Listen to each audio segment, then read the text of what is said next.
इस कहानी के लेखक है संतोष देशपांडे। दोस्तों, क्या किसी ने मरने के बाद कभी आपसे बात की है? अजीब लगता है ना। मेरे परिवार के साथ यही हुआ था। सीमेंट की ट्रक आने वाली है, ऐसा मालिक ने बताया। एक बड़ा अपार्टमेंट बनाने का काम चल रहा था। हमारा वहां काम था कढ़ाई पर गर्मा गर्म वड़ा पाव बनाना और मजदूरों को पकौड़ा वड़ा पाव बेचना। हमारा वो बिजनेस भी वही नई साइट पर शुरू किया गया था। बिल्डर ने हमें रहने के लिए नई जगह दी और कंस्ट्रक्शन साइट पर आने वाले सामान की देखभाल करना हमारा काम था। गांव के बाहरी इलाके में स्थित ये जगह थी। जगह काफी सुनसान थी। मजदूर सुबह आते थे और शाम को चले जाते थे। आने वाले माल पर नजर रखने के लिए हमें रात तक डटे रहना पड़ता था। कभी रेत, कभी सीमेंट तो कभी सरिया आती थी।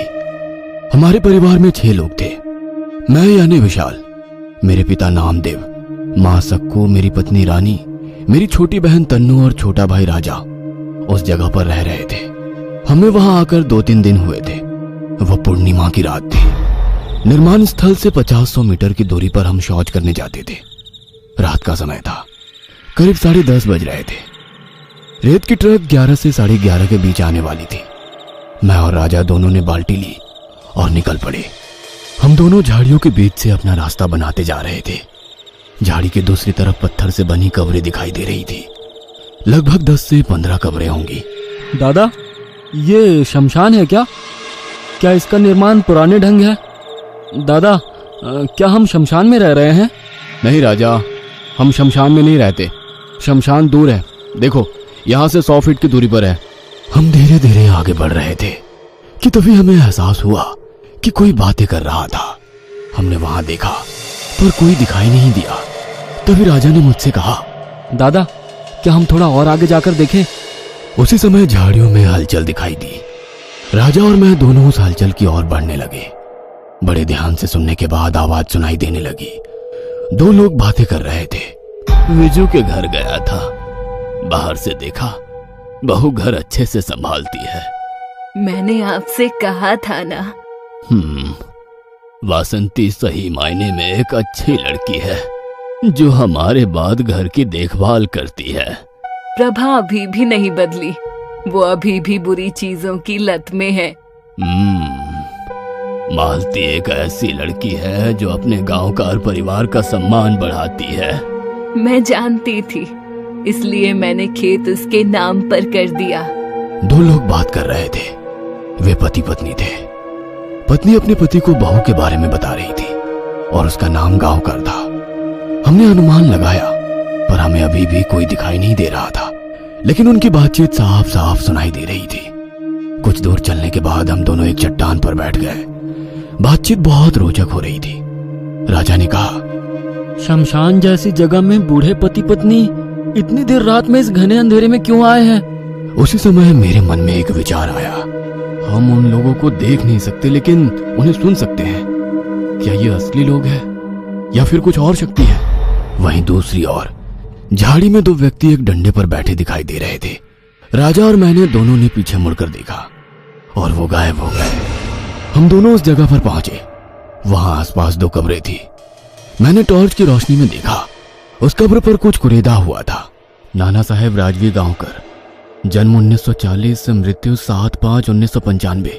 उसके बगल में एक और कब्र थी जिस पर एक नाम लिखा था, सुनीता नाना साहेब गांवकर, जन्म 1950, मृत्यु 7/5/1995।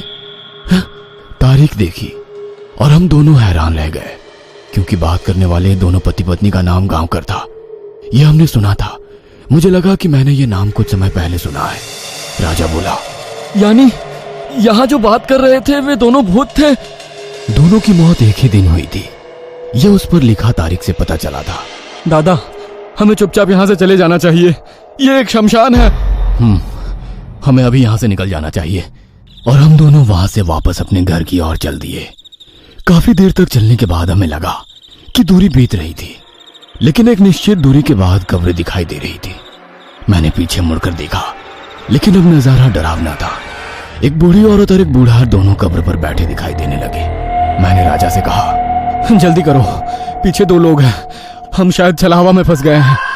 राजा और मैं दोनों घास के रास्ते अपने घर की ओर अपना रास्ता बनाकर निकल रहे थे। जब घास खत्म हो जाती तो कब्रें फिर से दिखाई देती और पीछे मुड़कर देखता तो दो बूढ़े कब्रों पर बैठे दिखाई देते थे। 1 घंटे तक ये खेल चलता रहा। अंत में हम दोनों थक गए और एक पेड़ के पीछे छिप गए। वहीं हमने बाकी 2-3 कब्रों को थोड़ा हिलते हुए देखा। वो भी बोल रही थी। अगर आपने माँ और पिताजी की बात सुनी होती तो ऐसा नहीं होता। माँ और पिताजी की वजह से ही हमारी जान गई है, ये भूल मत मालती। इस बातचीत को सुनने के बाद मुझे एहसास हुआ कि ये इस गांवकर परिवार का बेटा और बहू है, लेकिन कब्र की बात करना मन को रास नहीं आई। राजा इतना डरा हुआ था कि उसे समझ नहीं आ रहा था कि क्या करे। वह कानों में उंगलियां डालकर बैठा और कहा, मुझे कुछ सुनना नहीं है। दादा, भूत हर जगह है और हम वही कर रहे हैं। इस शमशान से निकलने के लिए कुछ तो करो। हम अजीब चक्र में फंस गए हैं। इसे छलावा कहते हैं। इस समय को बीत जाने दो, फिर मौका मिलते ही हम यहां से निकलेंगे। 2 घंटे बीत चुके थे। हम कितना भी चले, हम उस कब्र के पास ही पहुंच जाते थे। हमने मालती और उसके पति और उसकी सास की बातचीत सुनी थी। ये सोचकर कि समय समाप्त हो गया होगा, मैं चलने लगा। कुछ दूर चलने के बाद मैंने घर देखा। हम अपने घर पहुंचे। घर के लोग इंतजार कर रहे थे। हम दोनों को देखकर उन्होंने कहा, अरे तुम कब से चले आ रहे हो? ट्रक आकर चला भी गया। राजा ने बाबा को गले लगाया और कहा, बाबा, हम दोनों बाल बाल बच गए। हम दूर शौच को चले गए थे। वहाँ बहुत सारी कब्रें हैं। हम एक शमशान में रह रहे हैं। हमने उस जगह पर कई कब्रें देखी। वे आपस में बातें कर रही थी। हमने वहां से निकलने की कितनी कोशिश की, फिर भी हम घूम फिर के वापस वहीं पहुंच रहे थे। हमें वहां बोलने वाली कब्रें दिखी। अरे देर रात को ऐसी अनजान जगह नहीं जाना चाहिए, पर तुम लोग कहाँ मानते हो। चलो अब अंदर चलो। घड़ी में 1 बज रहे थे। हमारे साथ साथ तनु और रानी बहुत डरी हुई थी। हम सब एक साथ ही सो गए। कुछ देर बाद दरवाजे के बाहर से कुछ फुसफुसाहट की आवाजें आने लगी। अब हम सब और भी डर गए। हमने गौर से सुना, बाहर 4 लोगों के बीच बहस हो रही थी। मैंने राजा से कहा कि कुछ देर पहले जो आवाज हमने सुनी थी, ठीक वैसे ही आवाज अब आ रही है। हाँ दादा, तुम सही कह रहे हो। ये मालती और उसके पति की आवाज लग रही है। अब घर में एक एक व्यक्ति की नींद खुलने लगी। ये बाहर से कैसी आवाज आ रही है? कौन बातें कर रहा है? कोई औरत रो रही है, उसे कोई मार रहा है। मेरी छोटी बहन तनु उसी मौके पर खड़ी हो गई। उसने कहा, मुझे बहुत डर लग रहा है, कुछ करो। अब घर के सारे लोग जाग गए और दरवाजे के बाहर कौन है ये देखने आगे बढ़े। पिताजी ने दरवाजा खोला और बाहर का नजारा देख उनके पैरों तले जमीन ही खिसक गई। मैंने अपने पिताजी को देखने के लिए बाहर देखा और मैं भी डर गया। बाहर आंगन में 4 कब्रें दिखाई दे रही थी। चारों कब्रें आपस में चर्चा कर रही थी। वो यहाँ कैसे आई और क्यों, कुछ समझ में नहीं आ रहा था। घर पर हम सब बहुत डरे हुए थे। औरत के रोने की आवाज लगातार बढ़ती जा रही थी। हमने बिना बाहर निकले अंदर से दरवाजा बंद कर लिया और घर में बैठ गए। 5-10 मिनट बाद चारों तरफ सन्नाटा छा गया। उनकी आवाजें बंद हो गई। हमने सोचा कि शायद ये समय समाप्त हो गया था और बाहरी वातावरण ठीक हो गया।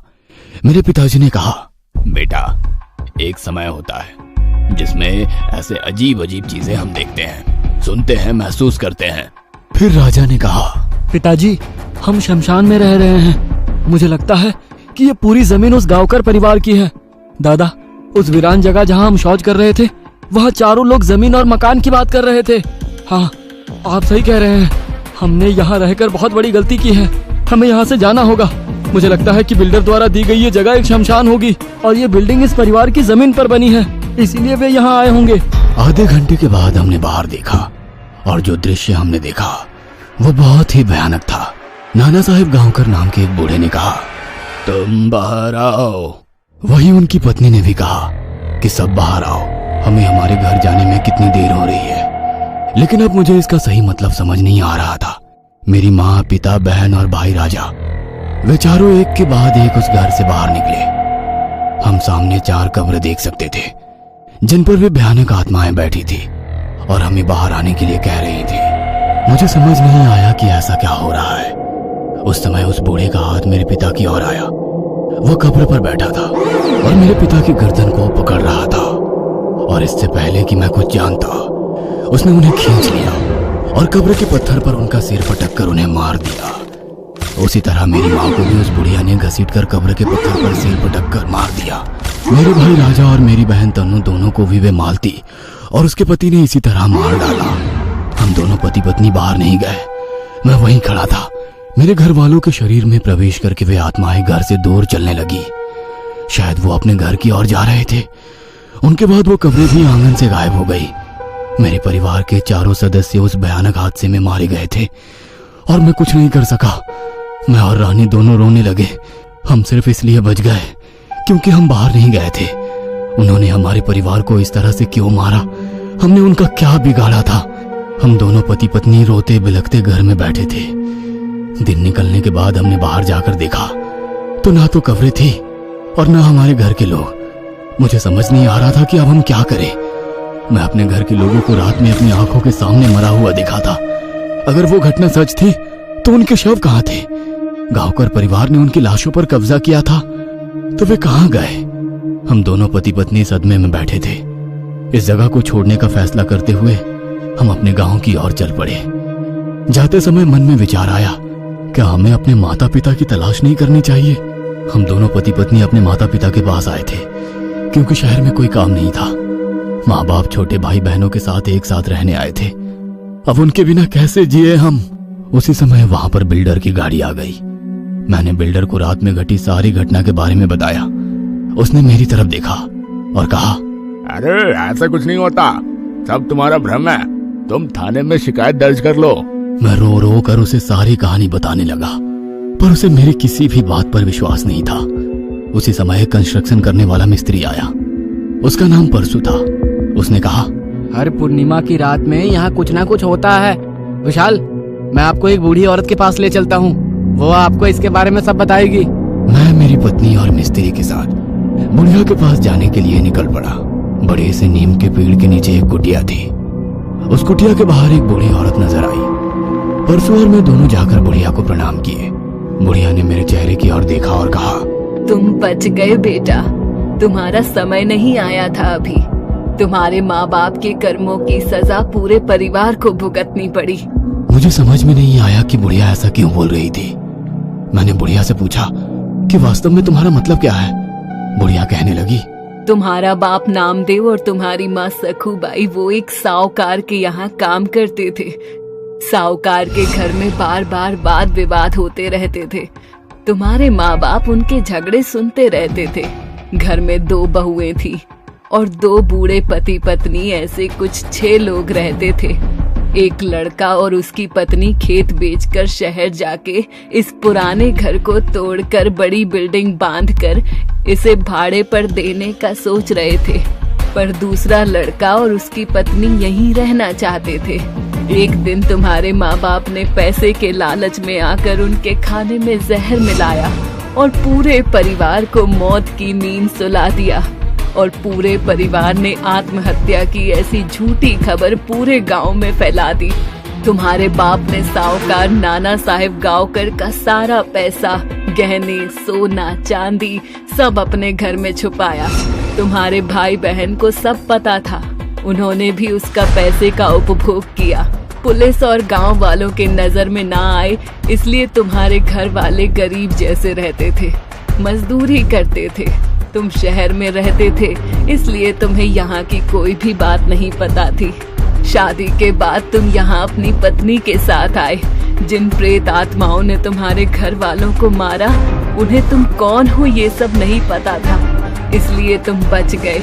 गांवकर परिवार के मौत के बाद उनकी कब्रें इसी गांव के बाहर इसी जग में बनाई गई और जैसे तैसे तुम्हारे परिवार को इसी बांध काम की साइट पर काम मिला और वो घटना भी तुम्हारे माता पिता ने पूर्णिमा के रात ही की थी। इसीलिए इसी रात को तुम्हारे परिवार से उस परिवार के लोगों ने मारकर बदला ले लिया। पैसा, धन, संपत्ति का लालच इतना बुरा है कि आदमी को किसी भी स्तर पर ले जाता है, पर नियति अपना हिसाब करके रहती है। ये कहानी आपको अच्छी लगी हो तो हमें सब्सक्राइब करें, हमारा इंस्टाग्राम और फेसबुक पेज जरूर फॉलो करें। और हाँ दोस्तों, सब्सक्राइब करना भूलना मत।